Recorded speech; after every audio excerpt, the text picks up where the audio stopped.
Speak today for my constituents in Warrington South who did exactly what this country asked of them. They came here legally, they worked hard, they paid their taxes, they built lives on the clear understanding that after 5 years they could settle.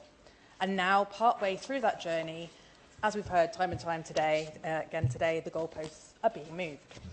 I've met and heard from NHS clinicians, care workers, engineers, researchers, academics, teachers and other skilled professionals. Some are only weeks away from being able to apply for settlement under the current rules. These are people who kept services running through COVID, people who pay thousands in tax, and yet many are now living with anxiety and despair. Parents have asked me how they explain this to their children, children who feel British because Britain is all they've ever known. These are households already paying more into the system than they take out. Now, I understand the government's desire to reward contribution and support integration, but my constituents are struggling with a system that feels increasingly detached from the reality of their lives. Government power comes with responsibility, especially when people have arranged their lives around our decisions. We cannot invite people in on one set of rules, benefit from their labour and commitment, and then rewrite the contract halfway through.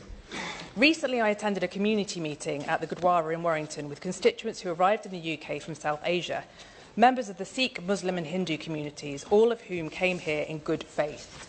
Every person in that room was at a different stage of the journey, and every single one would be affected. Some of the concerns that came up: a single national income threshold that ignores regional pay differences, people working full-time in vital jobs here in Warrington who cannot simply magic their wages up to a national figure. Many described normal career progression in highly skilled roles starting lower and growing quickly, while others explained how visa restrictions limit their ability to move into higher paid work.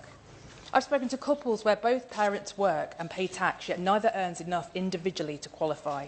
Highly skilled public sector workers, I'm going to carry on to make time, sorry. Highly skilled sector workers who are being told that their day job somehow isn't contribution enough. I've heard from researchers and lecturers strengthening our universities and innovation base, yet falling short of blunt thresholds. I want to be clear about what fairness looks like. No retrospective changes for people already on the route to settlement, clear guaranteed transitional protections and recognition of regional pay differences. We should manage and control migration, and our constituents rightly expect that. But they also expect fairness. They expect a system that recognises the contribution of hard-working, tax-paying people who now call Warrington their home. So I'm asking the government to match that same sense of fairness, protect those already on the 5-year route, recognise real contribution and give families the certainty they deserve.